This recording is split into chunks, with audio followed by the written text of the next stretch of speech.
We continue our journey through the woods, deeper into the darkness. We still hear its soft, enticing, and unmistakable voice calling to us. We keep walking as we ponder how to respond. We can hear the sound of something moving in the bushes, but we cannot see what it is. We quicken our pace, eager to reach the clearing where the final 6 podcast hosts are waiting. We finally reach the clearing and we see them gathered around a campfire. They are the ones who will lead us into those darkest corners of the human psyche and the supernatural realm. So gather round, dear listener, as the forest darkens around us. Sandy from Twisted Travel and True Crime is who we see first. She specializes in unsolved murders, a host whose voice is a chilling breeze on a moonless night. Her stories will take us down dark and twisted paths where we will learn about the dark side of human nature. Rebecca Gay loved the spooky season. Her home in Mount Pleasant Trailer Park in Michigan stood out among the sea of tiny homes because it was covered in scarecrows. With 13 of them adorning her mobile home and tiny yard, Rebecca was excited to take her 3-year-old Conway trick-or-treating for the first time. It was a season of firsts for her, as she had recently acquired her own home, a place she could decorate to her heart's content. And for Rebecca, scarecrows were a must-have for All Hallows Eve. Her journey hadn't been easy, but at age 24, things were looking up for her. She and her fiancé, Aaron, were finally going to move into their very own home. Rebecca and her son Conway bid farewell to the comfort of Aaron's parents' house in August. With the help of her extended family, they moved into the mobile home she was renting. The move brought her closer to her workplace and to her mother's home, which was a blessing for both of them. Aaron planned to join them once he found a job closer to Rebecca. Although she longed for Aaron's presence, Rebecca knew she had to be patient. She relied on her side of the family for support, and they were always there for her. They attended Christ Community Fellowship Church together, where Rebecca's mother was engaged to John White, the pastor. John became involved in Rebecca's life, babysitting Conway and assisting both Rebecca and her mother whenever he could. He even helped Rebecca set up her new trailer. They teased her about her spooky decorations and listened to her excitedly talk about Conway's Halloween costume and their plans for the holiday. Rebecca had arranged to work the earliest shift on Halloween Day. That way she would have plenty of time to pick up Conway and get him ready for trick-or-treating. However, when Rebecca didn't show up for work that morning, her co-workers grew concerned. She was always punctual, so her absence was unusual. They tried calling her cell phone, but it went straight to voicemail. Worried, they decided to check on her at her house. Her car wasn't in the driveway, but they saw it across the street, backed into some brush behind a local bar. The bar was locked, as was Rebecca's home. Growing increasingly worried, her co-workers contacted her landlord, who came to unlock the door. Rebecca was nowhere to be found, but her purse sat on the kitchen table. It was one of her prized possessions, and she wouldn't go anywhere without it. Her cell phone and keys were missing. As they searched the house, they noticed the living room carpet was matted down, except for one small area, and there were small red stains on it. Alarmed, they called the police and informed Rebecca's family and friends, who immediately joined in the search. Thankfully, they discovered that Conway was safe and with his biological father. The police interviewed Rebecca's family and friends, starting with Aaron, who had last spoken to her the night before her disappearance. He mentioned that they had a pleasant conversation, but when he texted her on Halloween morning, she didn't reply. It seemed as though the message hadn't gone through at all. This was unusual, as they hadn't been fighting, and Rebecca typically charged her phone and was responsive. The police believed Aaron's genuine concern and cleared him of suspicion. Next, they turned their attention to Chad, Rebecca's ex and Conway's father. He cooperated with the police, stating that he and Rebecca had been co-parenting well, without any major issues.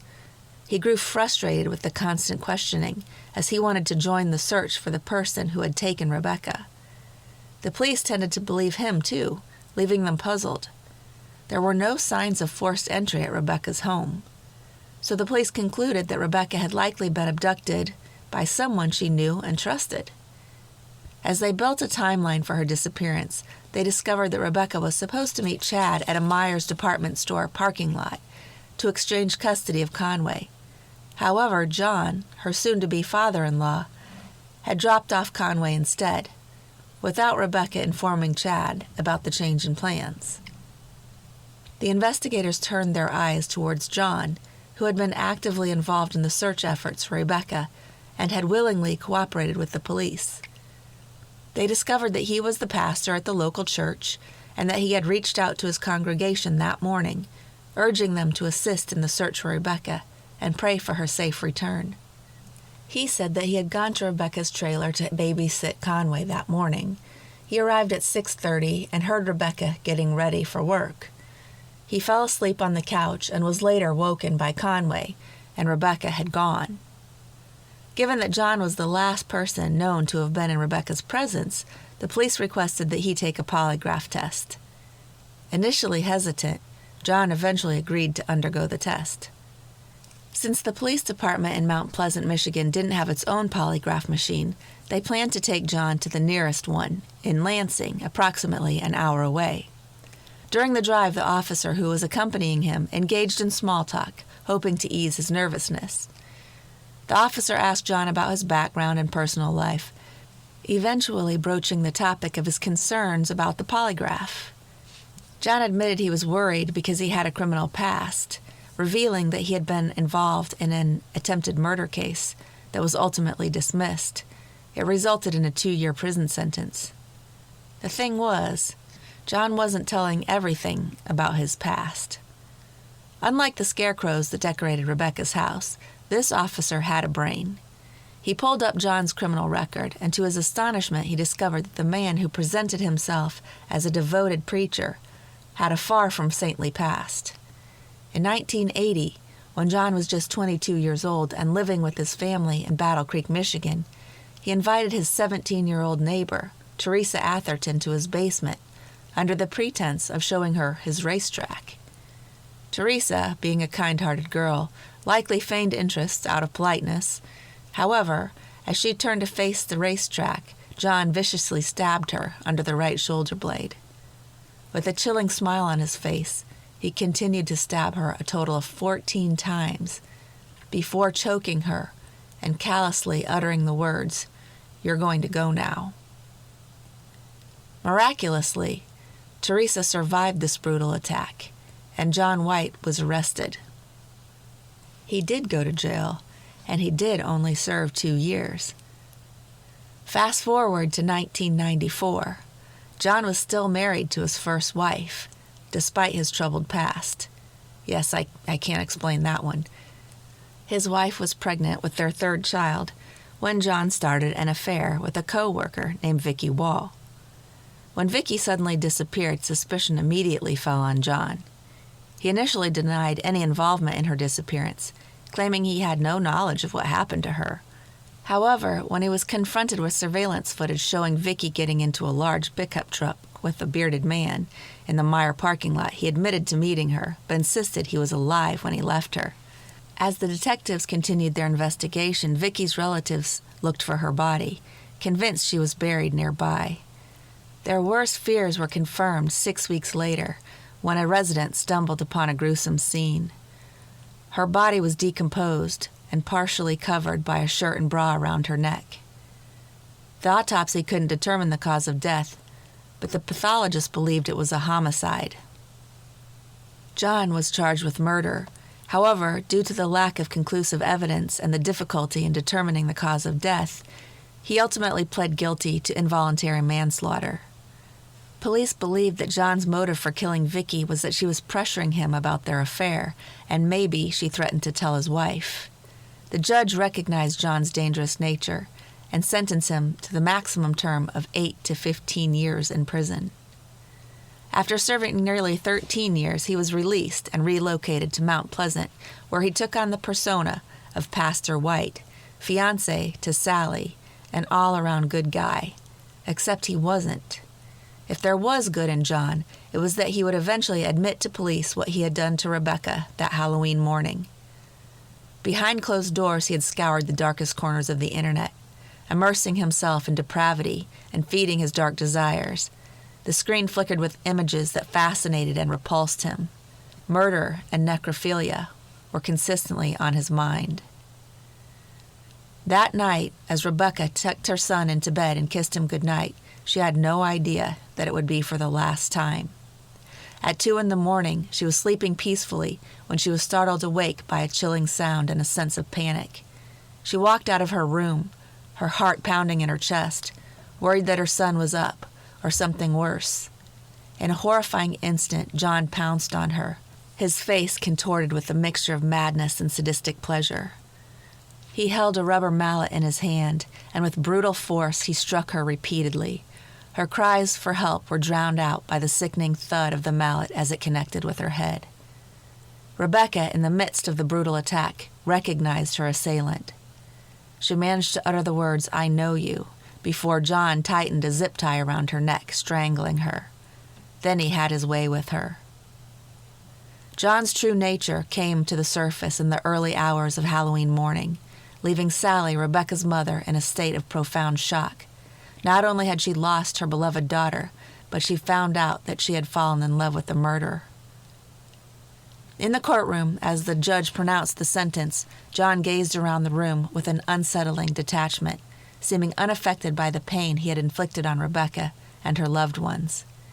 The judge handed down a severe sentence, condemning him to between 56 and 85 years in prison. You are safe from John Douglas White this Halloween, but be aware of all the other ghosts, ghouls, and things that go bump in the night.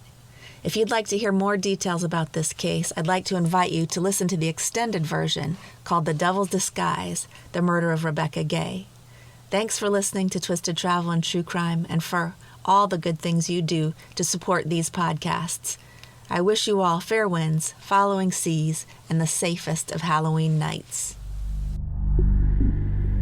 Nikki and Mariah, the hosts of Body to Burial, speak each week to experts who have seen and heard things that will make our blood run cold.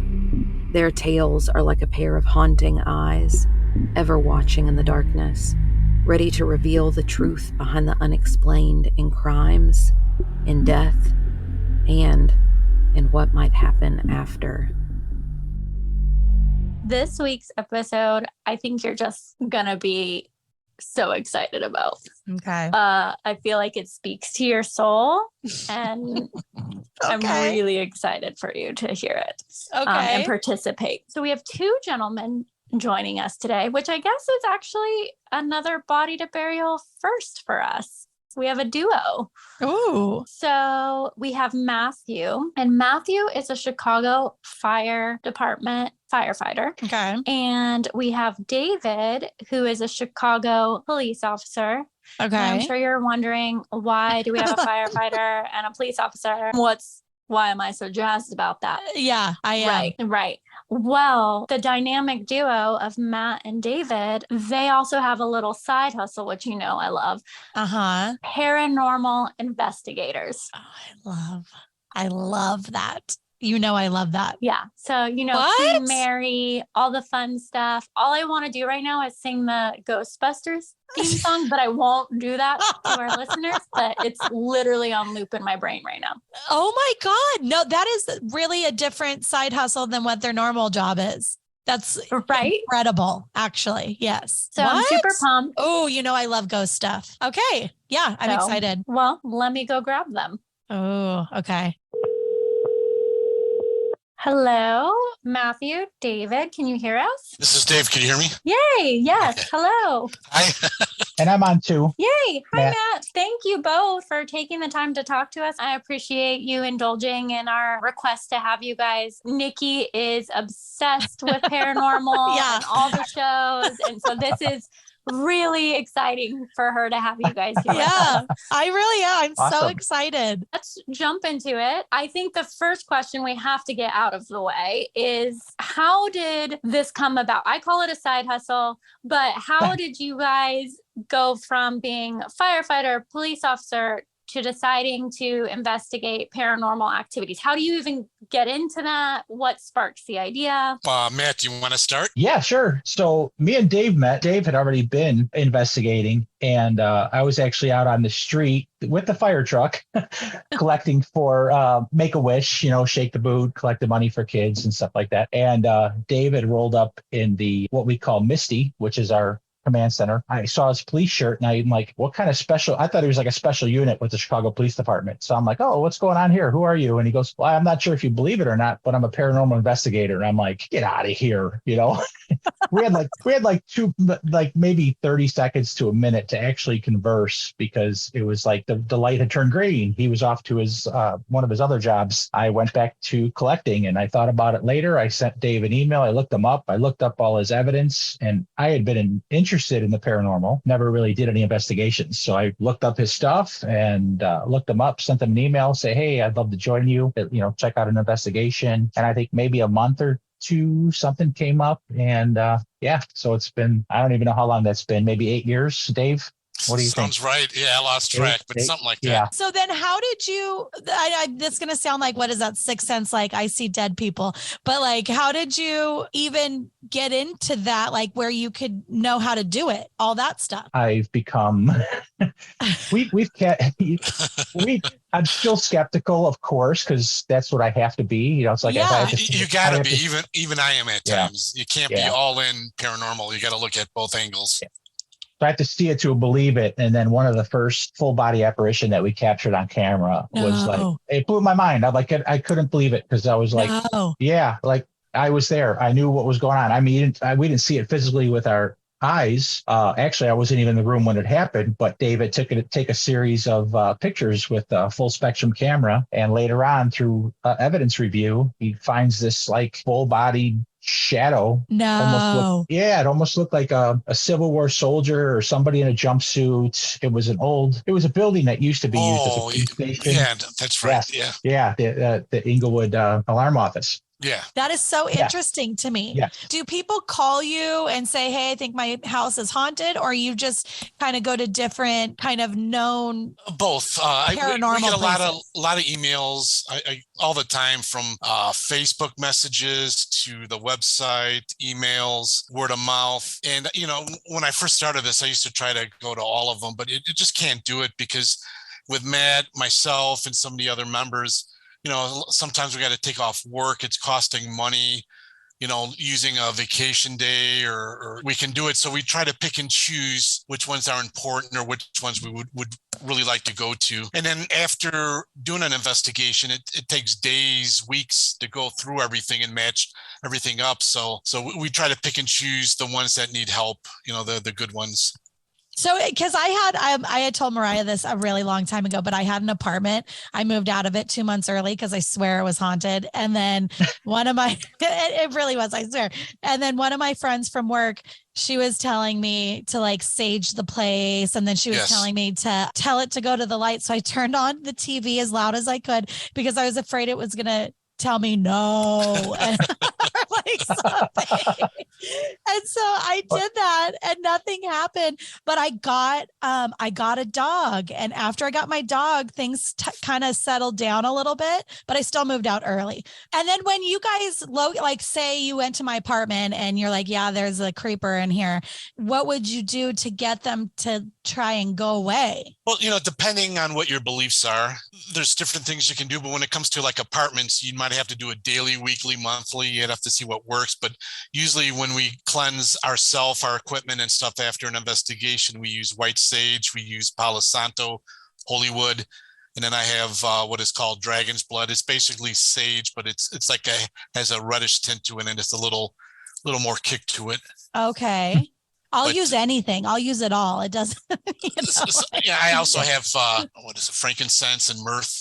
That's what a lot of the churches use. Especially when it comes to like a funeral and a body pass. And if you see like the priest or the pastor with the incense going around the body, and it's most of the time that's like frankincense and myrrh. So sometimes I'll use that maybe for spirit to go into the light or go to the next step. Have you ever encountered evil, I guess? Because there's probably just like, grandma that passed and she likes her house and she's hanging out, or, but then there's also the dangerousy type ones, I guess. Is that a few, until I experienced it myself, and like Matt's pretty much the same way, correct? Until we experience it ourselves, I'll keep an open mind, but sometimes I might be like, oh, that's full of beep, but once I experience it or it comes something close to it, then I'm like, oh my God, there's something to that. Yeah. But there's a few cases that open my eyes that looks like there's evil out there. And from my experiences dealing with different psychic mediums that I trust and stuff, whatever the reason is, you got earthbound spirits, and then you got more sinister or evil stuff. If that's what that's what you believe. That's what I'm tending to believe now. Okay.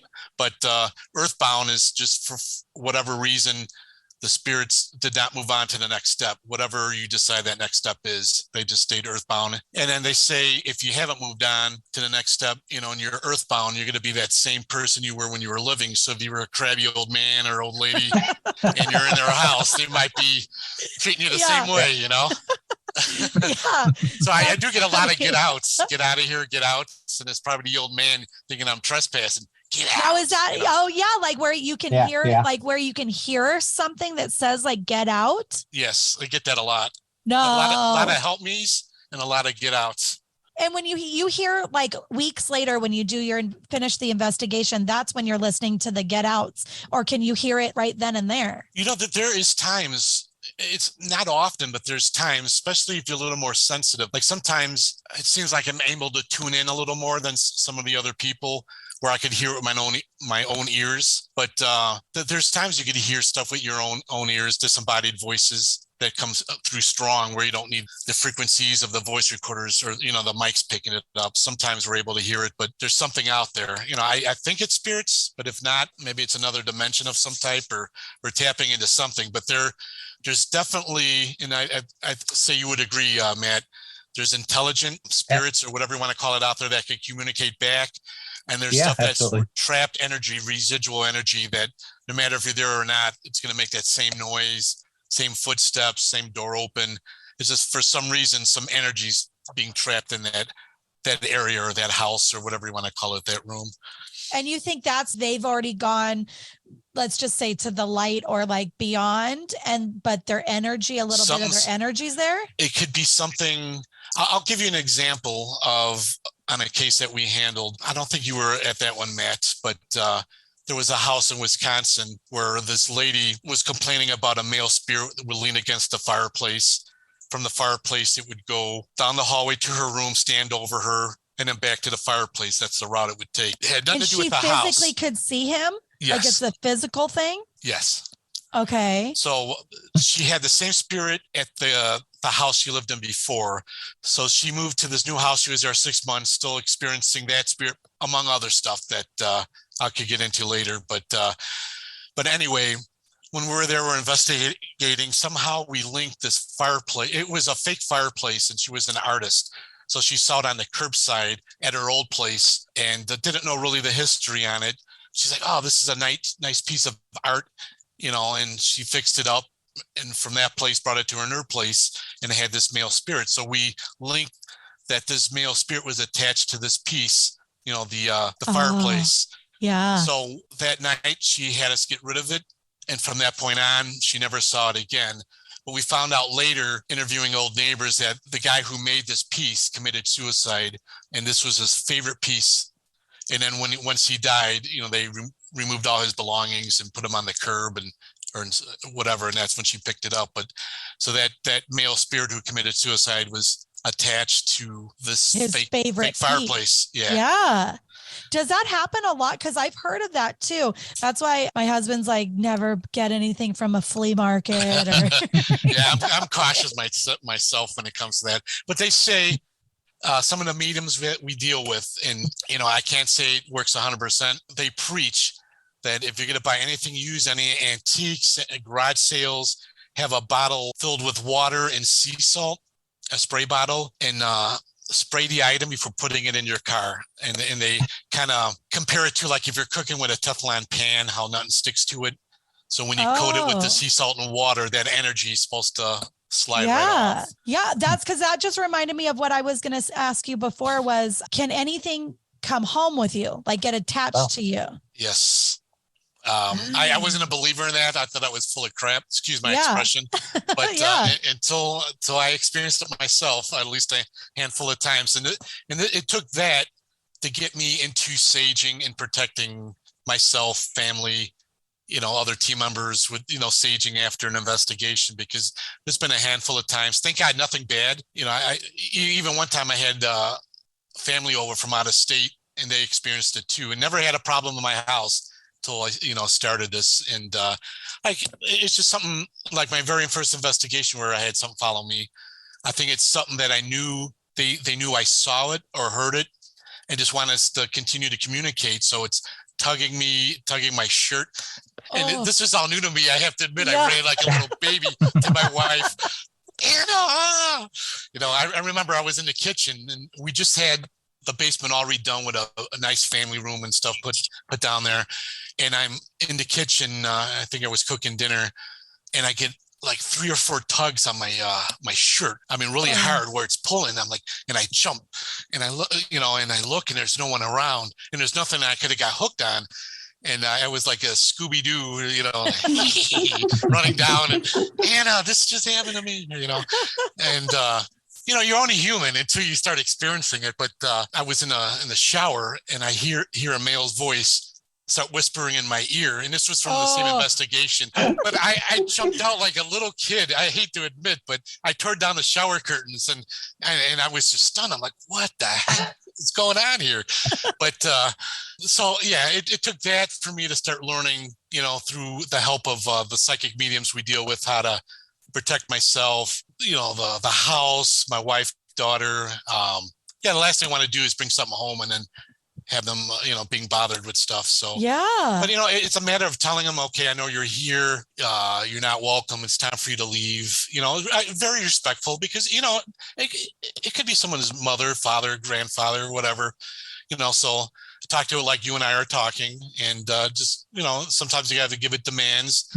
And then go through the process of saging every room, every corner of the room. And, there's certain ways of doing things, and tell it to leave. And it was no problem. I never experienced it again. Does it usually leave? Like, is that normal? Like for it to go with doing all those steps? Yeah, it depends. They say like I said, I can't prove this, but this is what I've been told. For people in that field, like the psychic mediums that go to cleansing homes and stuff, they say you can't force an unwilling earthbound spirit to leave. There's things you could do to decrease its energy with saging. You might maybe force it out of the house, but it could possibly come back. This is why you got to continue. Melissa and Daniel from Till Death Do Us Part podcast study the murders, myths, and legends of the world. They bring revealing tales of restless spirits that drift through the darkness, like this one, yearning to find their way home. Hello, and welcome to Till Death Do Us Part. I'm Daniel. And I'm his lovely wife, Melissa. Yes, she is. Now, I usually tell Daniel and our 11 listeners true crime cases involving couples whose love story eventually turned into murder. But today I'm going to share with all of you a haunting. The haunting of the Banff Springs Hotel, which is now known as the Fairmont Banff Springs. Banff. Say that without spitting. Banffa. I want to go. Is it expensive? Yeah. Nope, I don't want to go anymore. This majestic hotel is located in Canada's Rocky Mountains, in the heart of Banff National Park in Banff, Alberta, Canada. How many more times are you going to say Banffa? Hopefully no more, because I can hardly say it. Oh my gosh. It was opened in 1888 by the Canadian Pacific Railway as a retreat for traveling businessmen. The original structure was a 5-story wood frame and was able to accommodate 280 guests. The hotel drew its water from the nearby natural springs. The pipe system filled the hotel's pool with thermal spring water. Oh, that's kind of awesome. That sounds lovely. A luxurious oasis for only $3.50 a night. Deal. Which is about $120 today. Is it $120 a day to stay there? It is not. I just looked it up. It's about $500 to $600 a night. What? But it is Halloween. It is October. Yeah. But in 1926, there was a devastating fire that burned the wooden structure to the ground. A new steel structure was built in its place using limestone rock from nearby Mount Rundle. The Banff Springs Hotel was built by the workmanship of hundreds of Italian stonecutters and Scottish stonemasons. So it's quite a structure now. It's gorgeous. Yeah, like it's not going to blow away. No. And this has helped to give the hotel its nickname of the Castle in the Rockies. Nice. It very much looks like a castle. In the last few decades, the hotel has given way to a few ghost tales. And I'm about to tell you those. That's good because I believe in ghosts. No, you don't. No. Don't lie to these good people that are listening right now. It's fine. He does not believe in the paranormal or anything of that nature. No, so I would gladly stay in a haunted hotel because it's not going to be haunted and it's probably going to be my best night's sleep ever. Well, first we have the ghost bride. She's been seen dancing in the ballroom or walking up one of the marble staircases, her face shrouded behind a white veil. It is said that this specter is the ghost of a young woman who was due to be married on the hotel grounds in the early 1930s, when, as she was walking down the staircase to the waiting arms of her soon-to-be husband, her gown caught on fire by one of the many candles that adorn the stairwell. The bride stepped on the hem of her dress, causing her to lose her footing and fall forward to the bottom of the marble staircase. The bride snapped her neck in the process and died. The ghost bride has never left the Grand Hotel, and she spends her nights searching for her lost love. Okay, so she not only catches fire, but she trips, falls, and breaks her neck while her dress is on fire. It's like a triple threat. Holy crap.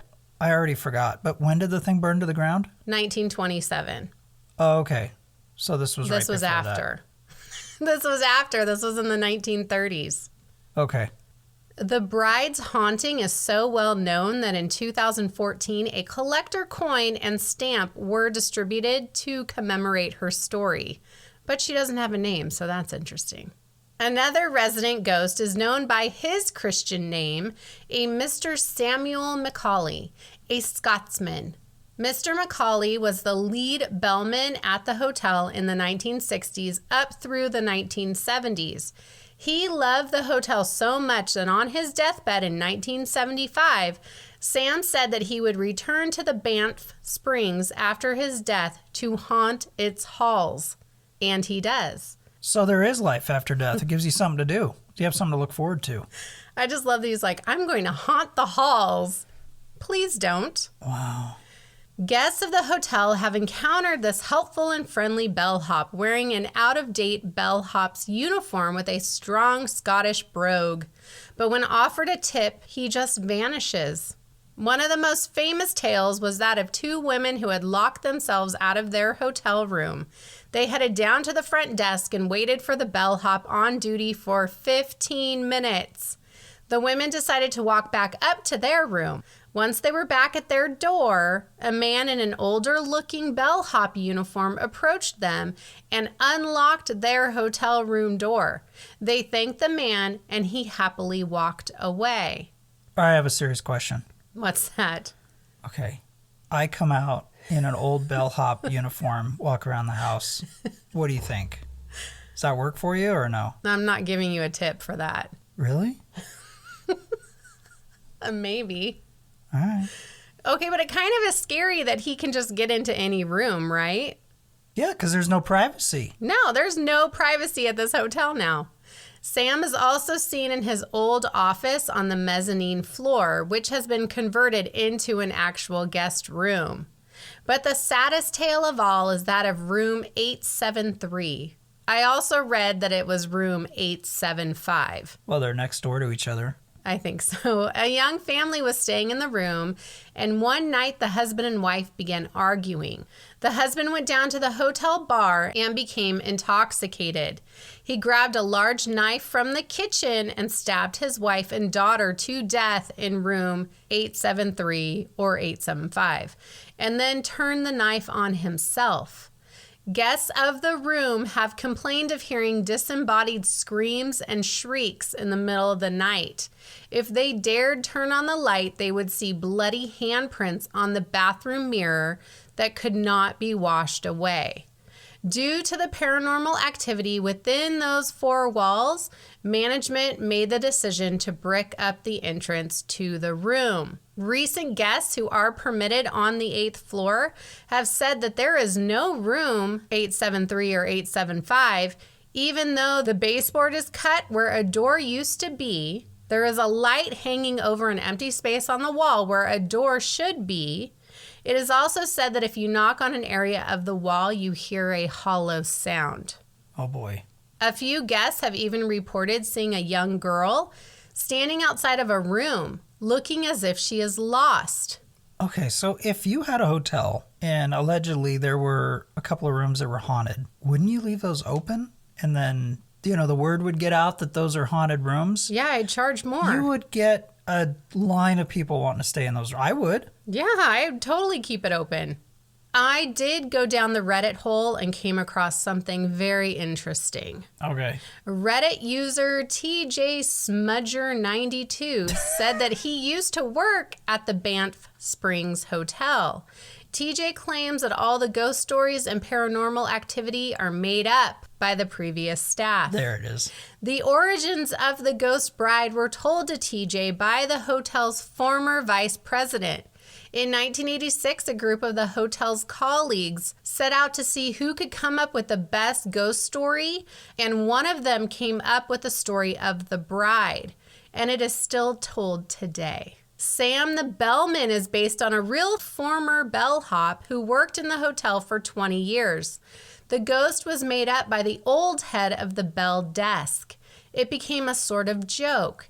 If a bag ended up in the wrong room, it would be blamed on Sam the ghost. Huh. The haunted room 873 or 875 cannot be found on the 8th floor any longer because the room next to it was expanded. I was totally going to say that. Encompassing the room. Yeah, why don't they just expand the room next door into a bigger room, and then if they wanted to, someone wanted a bigger room, then they'd have it available. Because I had read that on the 8th floor, the rooms are tiny. Yeah. So they wanted to have bigger rooms, so they were expanding these rooms. Right. If you happen to stay in the expanded room, you will be awakened all night by people knocking on the wall where the door used to be. Oh, now that I could believe. That's annoying. Because I 100% would do that. You would knock on the wall? Yeah, you No. would. So is the Banff Springs Hotel haunted or not? Yes. No one knows for sure, but it sounds fun. All right, well, we hope you enjoyed a little snippet of us. Check out our podcast at Till Death Do Us Part. And Be careful. for marriage is a life sentence. And divorce is always the better option. It is. Bye. Bye-bye. We turn our attention next to two of the three hosts from Unethical Podcast. Celeste and Christy specialize in the study of fear and the human psyche, but in ways that will have you laughing maniacally as you do so. Their stories tell of the evil entities lurking in the inky shadows. Our mouths curve up at the humor until we realize that the darkness they speak of still surrounds us. I'm Sarah Dingus, and I'm from Unethical Podcast, and Celeste is here with me today. Hi, I'm also from Unethical Podcast. And today I have a spooky little story coming from Tennessee. In 1804, John and Lucy Bell started a farm near the Red River in Robertson County, Tennessee, which is right outside of Nashville. They had 9 children at the time. Whew, that's a lot. Right? Years after they had moved to this property, in 1817, they began experiencing some strange things. And it all happened after John Bell shot at a dog-like creature, and it disappeared after he fired the shot. But then the children began seeing more strange creatures and hearing unexplained noises in the house, such as knocking on doors and windows, wings flapping on the ceiling, sounds of choking and strangling, heavy objects moving around, chains hitting and dragging on the floor. Had these people ever seen a dog before? Because the wings and the chains, none of that sounds like a dog to me. No, I like the best description we have is dog-like. So like maybe it was some demonic looking thing, but like it could have been a coyote. Who the fuck knows? Okay. All right. Bat Yodi. The wild chained Bat Yodi. They're native to Nashville, Tennessee. They escaped the caves. All right. Continue. Sometimes these sounds were deafening to family members that they were so loud. And originally, they just referred to this as the spirit. And eventually it became known as the Bell Witch. And the Bell Witch would even speak to the family in a disembodied voice. And eventually it became violent. And it started beating and pinching and pulling hair, especially aimed at John Bell and his daughter, Betsy. They were the two that the Bell Witch absolutely hated. This sounds like sibling rivalry. Yeah. Mama, John pulled my hair. No, I didn't. It was the Bell Witch, Mama. It wasn't me. It does sound like some shit that kids would have like stuck just to like get out of things. Sounds like they broke Pa's favorite smoking pipe, and they were like, "Wasn't us, Pa? It's got dang Bell Witch again." But Lucy Bell, wife of John Bell, was least affected by the spirit. And the spirit even proclaimed her to be the most perfect woman living. After 9 kids, that's no slouch. Right? And I guess if you're going to have a spirit in your house, at least have it think you're a bad bitch, you know? Right? Where are my complimentary spirits at? And apparently, the Bell Witch would even sing to her when she was sick and just hang out and care for her, which I don't know how much a spirit can care for someone, but hope she doesn't ghost her. But all right. However, Betsy Bell endured the most torment from the witch. For years, the Bell Witch tormented her, and she wouldn't find relief from the spirit until she married her former school teacher and moved to Mississippi in 1820.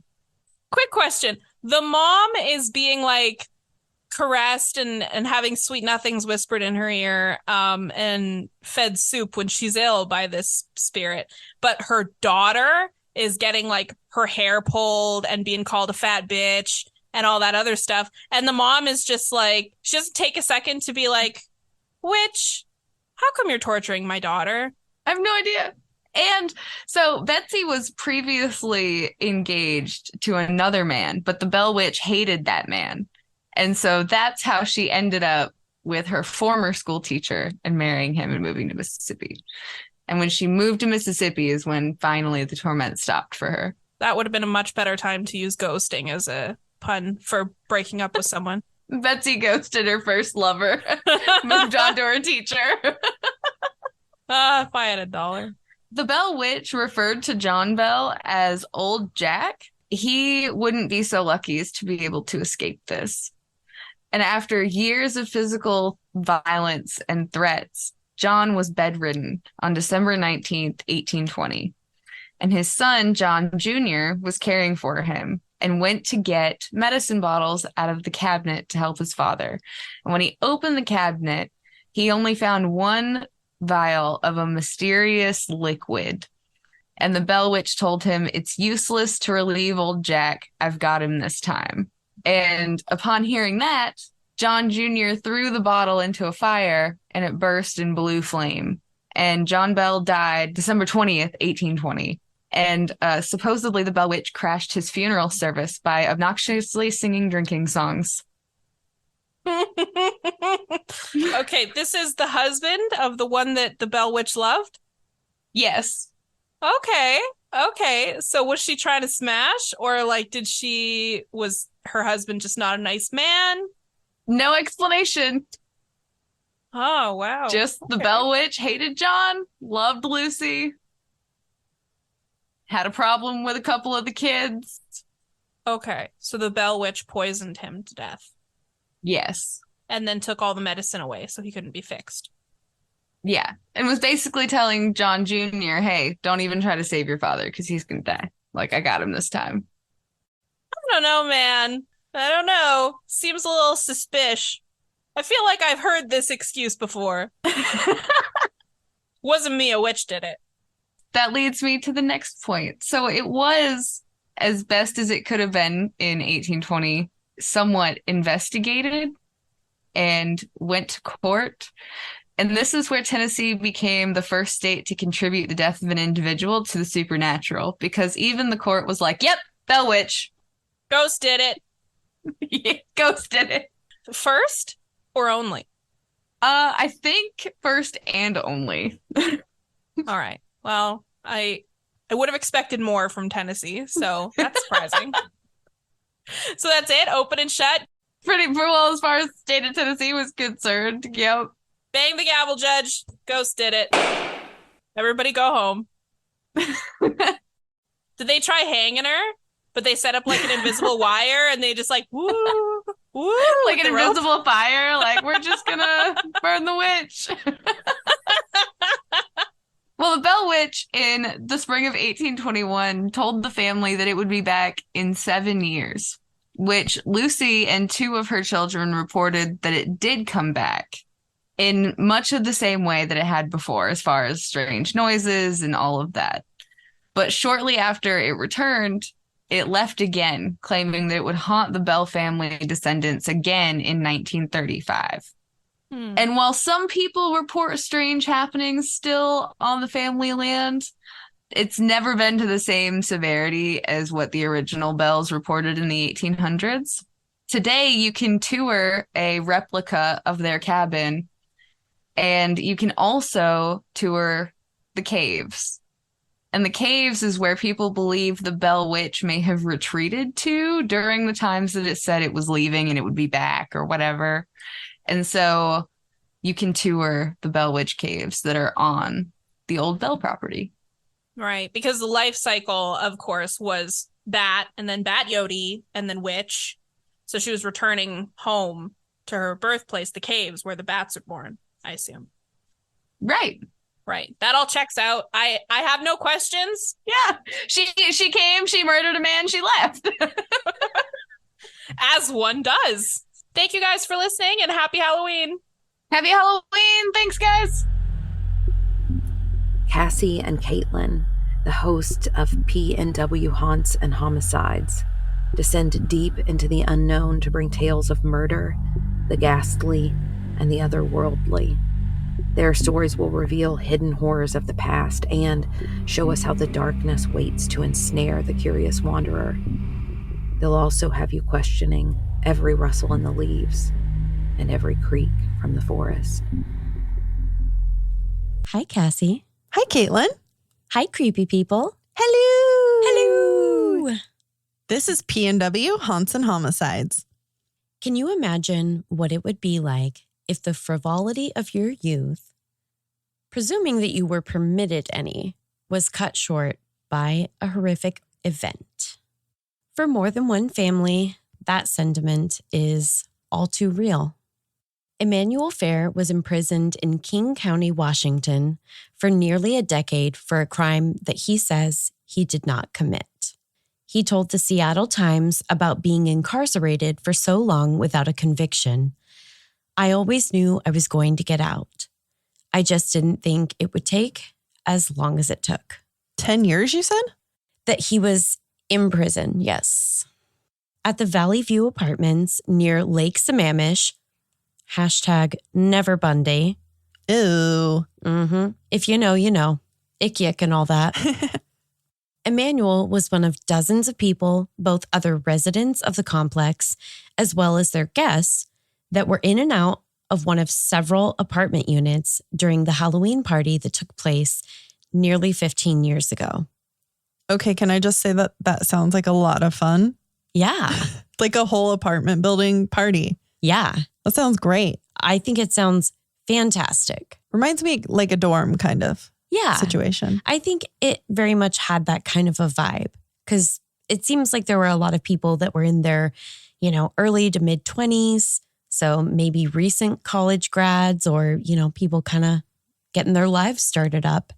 So great. Aww. The gravity of the situation didn't really hit until later, though, when a young woman's body was discovered in her very own bedroom. Arpana was a 24-year-old immigrant who worked as a software engineer at a company called EMC in Bellevue.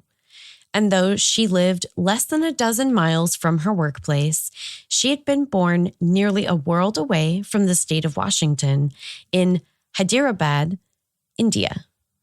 That's a whole world away? I mean, yeah, basically. I feel like it's in the same world. Yeah.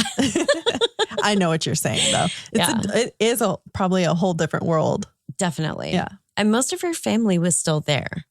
She was an alum of Rutgers University, but her accolades didn't stop there because I'm pretty sure just getting into Rutgers is an accomplishment in and of itself. She had won an international software award and was a rising star in her Bellevue workplace. Hell yeah. Hell yeah. She was an active and friendly, outgoing young woman, but she also had an eye for promising volunteer opportunities, such as those that she took on both at an animal shelter as well as with a local fire department. Aw, well, isn't she the sweetest? I know. She'd lived in the area for less than a year and signed up to volunteer her time to both in the Redmond area. Oh, I know that area. Yeah. Nearly 2 years later, in October 2010, Emmanuel was placed in a Seattle holding cell for the 2008 sexual assault and murder of Arpana Shinaka. At the time, they were continuing to gather evidence against him. For reference, DNA found at the scene of the crime would be linked to 3 men in total, but only one would ultimately be charged in connection with her death. Whoa. Mm-hmm.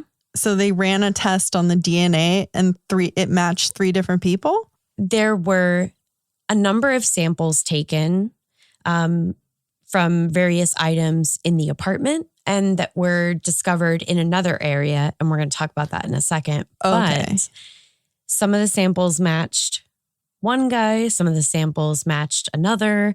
There may have been some commingling of samples. Whoa. Yeah. We don't like commingling of samples. Don't love that. It's not a good time. No. The evidence used against him was collected from a dumpster on the complex property. According to prosecutors, Emmanuel's DNA was discovered on multiple items that they believed the killer touched, including tape in the apartment, mixed with Arpana's bloodstains on a red robe found in a dumpster. Oh. Also, on a swab taken from Arpana's neck. Oh, okay. Yeah. So we've got some different places where it's being found, but we're going to come back. Put a pin in the DNA evidence for our full-length episode in the PNW Haunts and Homicides podcast feed, because we're going to get to her. I'll be there. Okay. When Arpana's body was found in her apartment back in 2008, a few specific sensory details stood out to those working the case.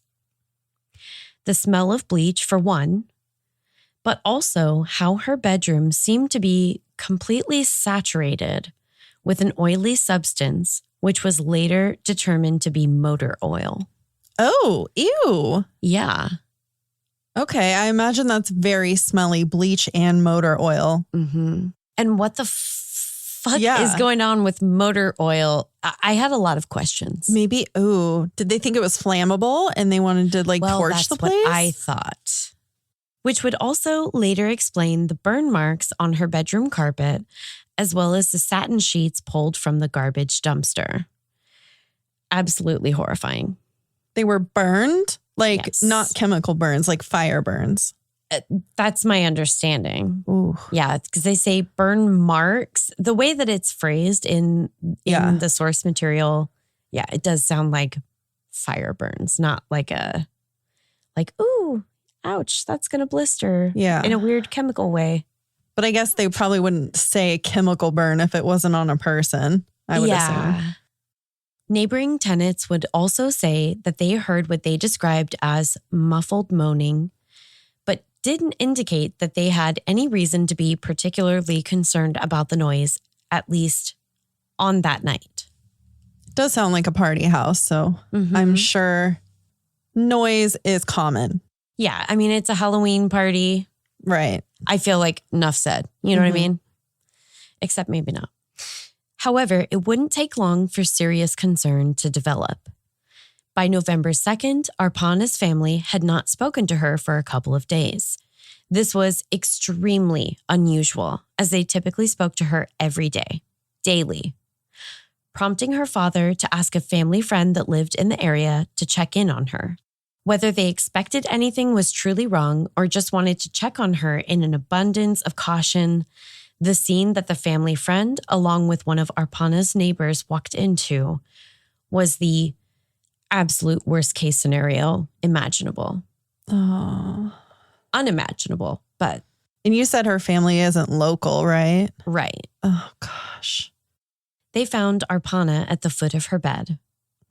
Her autopsy would later show that she died of asphyxia by ligature strangulation. No. Ligature strangulation occurs when an external object is placed around the neck and provides compression. Oh, God.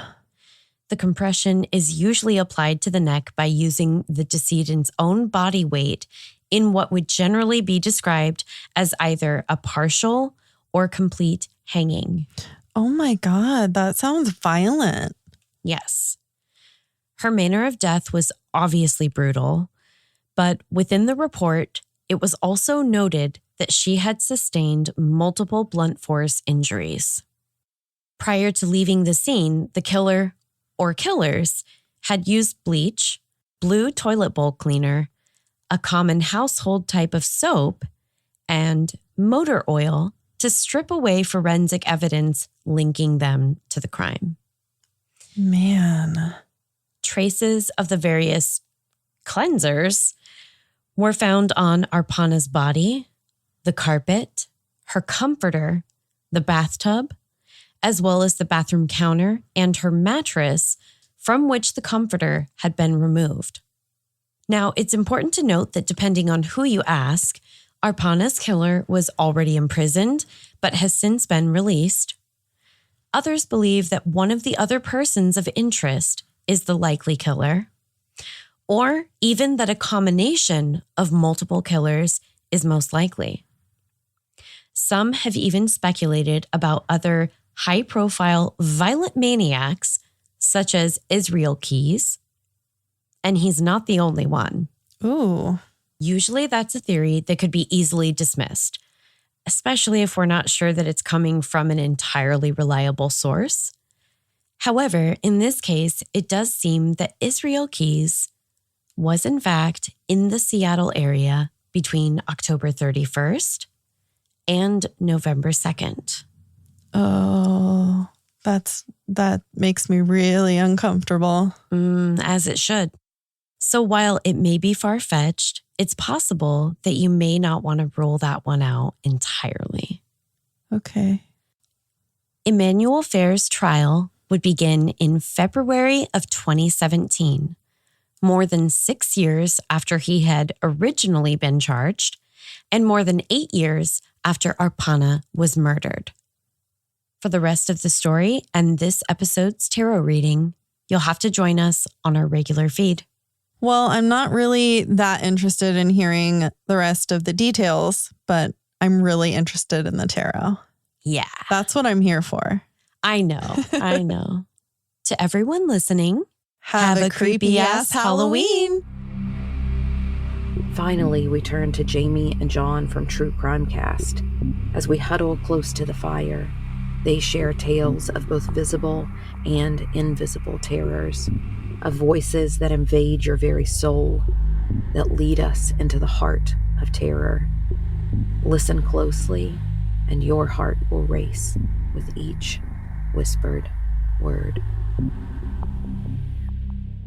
Hey, True Crime Cast fans, Jamie and John here, super excited to be a part of this Halloween collaboration. When Darkness Falls, we were excited to be contacted by Allison from Coffee and Cases, and we've got our own spooky little tale to tell here today. So get us rolling, John. We are going to be talking about Teresita Baza, who was born in 1929 in the Philippines and was the only child to her parents who were well off and very wealthy. She went to college there and then moved to the United States in 1960 to earn her master's degree in music. However, she would become a respiratory therapist at Edgewater Hospital located just outside of Chicago. Fun fact, this was the same hospital that was the birthplace of both John Wayne Gacy and Hillary Clinton. What a club. Teresita was a kind, hardworking lady and lived a simple life in which she kept to herself. She wasn't the type of person to make enemies or make anybody angry. On February 21st, Teresita worked a normal day, and then at 7 that evening, she got a phone call from a friend who was a doctor at Edgewater Hospital. They spoke about concert tickets and trying to sell some. They were on the phone until about 7:20, and she said a friend arrived and she had to go. She got another call at 7:30. This was from Ruth Moab, who also worked at the hospital, and they talked for about 20 minutes. And Teresita stated that she had to run because somebody was there to fix her television. At 8:40 p.m., neighbors in their apartments smelled smoke in their units, and they opened the doors and saw smoke coming from Teresita's apartment. When firefighters got there, they found the source of the flames was a mattress that had caught on fire. When they had put out the fire, they found Teresita's body under the mattress, laying down with her hands over her head. She was in just a horrible situation, and it very much seemed as if foul play was involved. Because Teresita lived alone, police weren't able to find out if anything was missing from the home. Was this a burglary? Was this personal? Was this a sexual assault? Later on, we would find out that there was no sexual assault. But so many questions. Police did find a note that said, get tickets for AS being initials. Police didn't know who had come to repair the TV because Teresita hadn't told anybody a name or a company of anybody that was supposed to be coming to the house. So all police know is we have this note, we have these phone calls, and we have somebody fixing her TV, and that's all they got. This case would basically go nowhere for months. However, in August of 1977, 6 months after the murder, police would receive a fairly strange tip. Another department around Chicago, Evanstown, called the CPD to ask if they had looked into a man named Alan Showery, who also worked at Edgewater Hospital. The police department had not looked into this man, and of course they wanted to know why they were even asking. And Evansville Police Department gave them the name of Dr. Jose Shao as someone that they could call and speak with. And that's when the story gets really spooky. Yeah, Dr. Shao's wife, whose name was Remy, also worked at the Edgewater Hospital. Dr. Shao worked elsewhere. So detectives went to their home to learn why they would even ask about Alan Showery and what connection they had to Teresita. They seemed shy or kind of ashamed almost at first, didn't really want to talk. But during the home visit, Dr. Shao asked one of the detectives if he believed in the occult and demonic forces. That's got to be a question as a police officer. You're there to get a report and get some facts. That's got to put you on your heels, I would think. Right. Dr. Shao said that he's a physician, but he had seen some things in his life that science just would not explain. He went on to say that he didn't know Teresita or even know about her murder until one night when his wife Remy had become possessed by the spirit of Teresita Baza. Dr. Shao stated that the first time he saw this was in their home. Remy had got up from the couch, walked into her bedroom, and was just sitting there on the bed, staring with a blank face. He asked her if she was okay, and she began speaking in a foreign language. This language was Tagalog, and her voice was not his wife's. Now, Tagalog was a national language of the Philippines where Teresita and Remy are from. Obviously, Dr. Shao was concerned for his wife, and just like a doctor, he wanted to make sure that she was oriented. So he asked her if she knew who she was. And the voice said, "I am Teresita Baza." The voice told him that she needed help solving her murder and that the man who murdered her was Alan Showery. The voice explained that Alan showed up to work on the TV, but instead she was stabbed by Alan. Dr. Shao then said that once the voice left, Remy was back and had no memory of this experience. When Dr. Shao asked Remy if she knew Teresita, she said that they may have met once during orientation at work, but they worked different shifts and really didn't know each other. They certainly weren't friends. He stated that another time it happened in the middle of the night while Remy was asleep. The voice woke her up and asked why he hadn't gone to the police yet. Dr. Shao said, "I'm a scientist. I need proof of this before I go to police." The voice then described 2 pieces of jewelry that had been stolen from Teresita's house by Alan the night of her murder. He went on to give those to his girlfriend. The voice also told Dr. Shao the names of relatives of Teresita who could identify the jewelry as hers. Remy told the police that sometimes in the hospital locker room, she would look around and see visions of Teresita with Alan's face behind her. So all kinds of supernatural imagery and claims of voices, not our typical leads. They asked some of his coworkers about Alan and Teresita, and one of them had mentioned that he remembered Alan saying that he was going to work on her TV at some point. With this and the note from her home and about having tickets to give to AS, police paid him a visit as well as his girlfriend. And at first, he said he didn't know her. But when confronted with the testimony about working on her TV, his story began to change. He stated that he had went there for just a short time, but didn't have the right tool that he needed to fix the TV, so he left fairly quickly. They asked his girlfriend if she had been given any jewelry, and she showed them 2 pieces that were a perfect match to the ones that were described from the ghost, and she stated that he had given them to her in January as a late Christmas gift. Police showed these pieces of jewelry to Teresita's family, and they confirmed that they were indeed Teresita's. You mentioned you got chills when you quoted the quote-unquote ghost earlier. I just got chills that the jewelry claim was right. How on earth could Remy have known about this other than this being possessed as she claimed to be? Eventually, Alan would confess when he was confronted with all this evidence. He said he got there that night and he killed her looking for money. He only found $30 and he took 2 pieces of jewelry. So that's what her life was worth to him. He was charged with murder, and this trial in the public was nicknamed The Voice from the Grave. 4 weeks later, there was a hung jury because of the ghost witness. A lot of the jurors, while they thought he probably did this, were so hung up on the unlikelihood of Remy knowing this from a ghost that they couldn't commit to a guilty verdict. But before there could be another trial, Alan pled guilty for a shorter sentence of 14 years for murder. And after everything was said and done, he only ended up serving 4 years before he was released. That's the most insane part of this story.